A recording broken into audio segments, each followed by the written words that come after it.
Hi guys! Ate Daisy's here! So dahil day off natin and kaka-day off lang natin nung isang araw tapos ngayon day off ulit natin. May nagtatanong kasi sa akin regarding sa application ko papunta dito. Tapos nagtatanong siya kung magkano yung nagastos ko, ganun. Tapos gaano katagal ang process. Na-interview ako is September 10 siguro yun, 2025. Tapos dumating yung offer letter sa akin is October 14. Nung nag-sign ako ng offer letter is nagbigay ako ng 1.5 QR. Tapos nag-antay ako ng another 2 weeks. Dumating ang employment contract. Dumating. Tapos nagbayad ako ng 2,000 QR. Tapos after ng 2 months and 1 week, dumating din ang work permit ko. Pagdating ng work permit ko is nagbayad ako ng 4,000 QR. Kausap ko ang aking Diyosawa. Naka-mute siya, naka-mute din ako. Yun, dumating yung work permit ko is nagbayad ako ng 4,000 QR. Yung agency namin is ayan sa taas. Ayan. Kung gusto nyong mag-apply sa kanila, may office sila dyan sa Qatar. And yung iba naman, nasa Bahrain. Wala silang office sa Bahrain, pwede din sa online. Kasi yung ibang mga kasabay namin, mga galing ng UAE and Bahrain. Tapos ayun, dumating na yung work permit ko. Nagbayad ako ng 4,000 QR. Pagdating ng work permit ko, kompleto na yan lahat ng mga documents na kailangan dalhin mo sa BFS office. Ibibigay sa'yo ng agency. Tapos, pagdating doon sa BFS office, yes, nagbayad kami ng 550 QR. Tapos, after nyan, nag-antay ako siguro mga, kasi dapat, ano lang eh, dapat 2 weeks lang talaga ang pag-aantay namin bago dumating ang visa approval. Ngayon dahil nga ano, may bakbakan nga na naganap diyan sa Qatar, diyan sa Gulf country. Dahil nga sa laban ng Iran at saka um, Israel and US. Ayun, may mga kaganapang binobomba yung US base ng mga Gulf countries diyan sa diyan sa ano, pinanggalingan natin. Tapos, yun, tumagal yung application namin sa ano, sa BFS. As in, hindi namin alam kung ipagpapatuloy pa ba namin yung application namin dahil hindi namin hawak yung passport namin.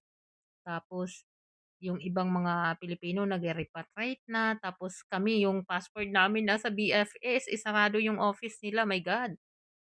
Tapos nagpasa na kami ng resignation letter sa mga company namin. As in, hindi namin alam kung saan kami magsisimula. Kasi minsan, sinasabi nila na ganito, malalala daw yung tension. Siyempre, nakapagpasa na kami ng resignation, hindi naman namin alam kung makukuha namin yung passport namin or what. Nakapag-message na ako sa agency. Sabi ko, ma'am, paano pag hindi ko ipagpatuloy yung application ko? Makukuha ko pa po ba yung binayad ko? Kasi syempre malaki-laki na din yung nabayad namin. Tapos sabi nila hindi daw namin makukuha. Tapos kasi hindi naman si employer ang nag-back out, eh, kami naman 'di ba? So kasalanan namin. Tapos sabi ko, what if kunin namin yung passport namin kasi nga as in alam mo ba yung 'pag may sumasabog na missile pati yung pintuan kalampag, kakabahan ka talaga.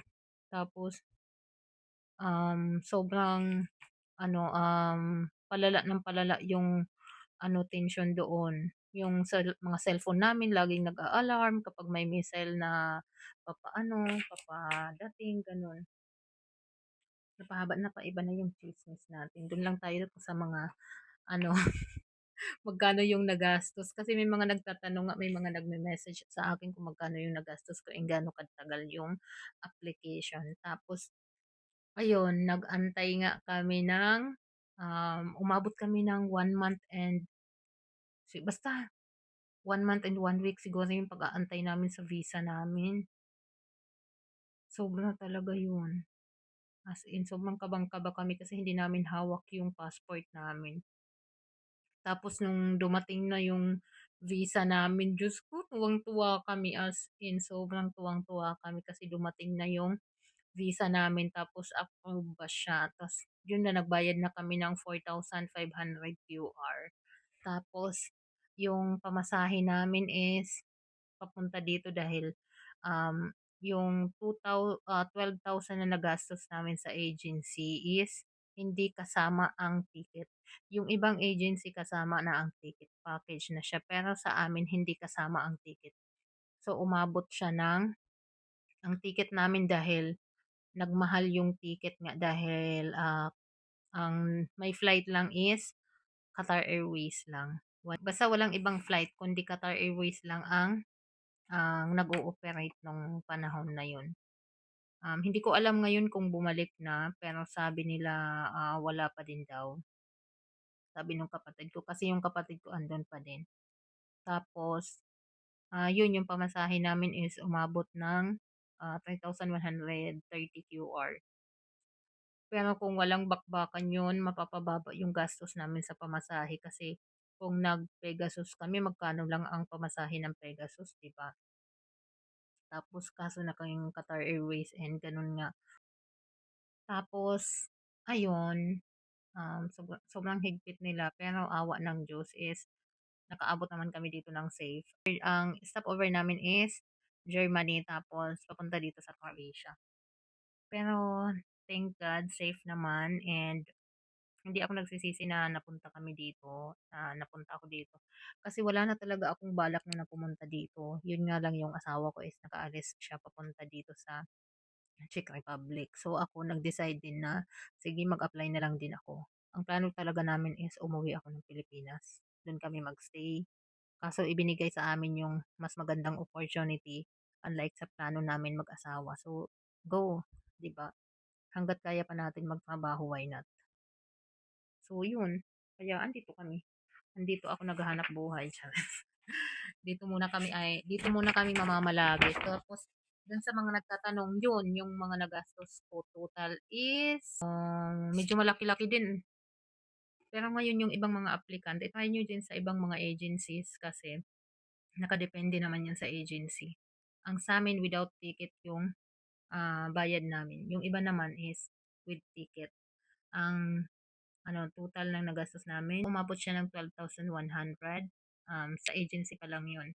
Tapos, ang ticket namin is umabot ng ang advice ko lang dun sa mga gusto talaga mag-apply papunta dito is dapat financially ready and mentally ready. Tapos yung health talaga ninyo yung kailangan din handa. Dahil pagdating dito, ang trabaho na kinagisnan ko sa Middle East, kapag cashier ka, lalo pag mga supermarket ang trabaho nyo is cashier ka lang. Sa sales ka lang. Ganun. Pag customer service ka lang. Pero dito, wala silang customer service. Store attendant ang trabaho namin dito. Pwede kang mag-cashier, pwede kang mag-sales, tutulong ka all around. Hindi pwede na cashier ka lang. Sales ka lang. Yun lang yung pagkakaiba dito. Kasi kung nasanay kayo sa mga company na kung saan yung posisyon nyo is yun lang yung ginagawa nyo dito, hindi all around. And walang lalaki-lalaki dito. Lahat kayo pantay-pantay.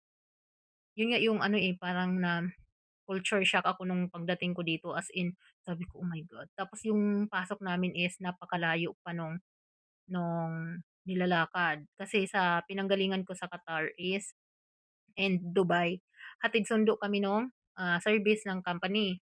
Pagdating dito, magko-commute ka, ikaw lalakad lahat ng ano mo. Tapos, ay hindi ko alam kung sa'min lang, pero mostly talaga gano'n ang nangyayari. Tapos, puwede naman mag-bus and puwede din naman lakarin, nakadepende sa'yo. Pero kami nilalakad namin. Nung unang lakad ko papunta sa trabaho, as in layong-layo ako. Pero ngayon yung mga magto 2 months na ako dito is parang feeling ko ang lapit na lang na nilalakad namin, mga 20 to 25 minutes lakad pauwi and papasok. Pero minsan kapag nadadaanan kami ng mga katrabaho namin ng mga ibang lahi, pinapasabay kami, lalo na kapag yung out nung mga kasama ko dito is panggabi, gano'n. Minsan kasi panghapon yung schedule nila tapos gabi na yung out nila like 9 PM, although maliwanag pa naman ang 9 PM dito kasi summer nga. Medyo maliwanag, pero kapag winter daw is um, medyo madilim na daw 'yan, as in super ano na, super dilim. Ngayon maliwanag pa dito kahit nga yung mga 8 PM, maliwanag as in mainit pa yung araw. Tapos yun, yung mga kasabay namin na ibang lahi is pinapasabay kami papasok, pinapasabay kami pauwi kapag nadadaanan kami dahil ang ano nila, ang mga bahay nila is malalayo. Hindi katulad namin na medyo malapit lang kami sa company namin. Sila sobrang lalayo nung mga inuuwian nila kaya lagi silang, may sasakyan na dala papasok. Yun, tapos, yun lang naman, konting information lang. Kasi nga na tinatanong ako ng mga kaibigan ko, gano'n. Pero yun lang sa ngayon yun lang muna yung maibibigay ko and yun lang naman yung tinanong sa akin regarding sa nagastos and saang agency, gano'n. So yun lang, ba-bye. Lowbat na ang aking mic, medyo ano yung boses niya, cha-charge ko. Bye guys, thank you for watching.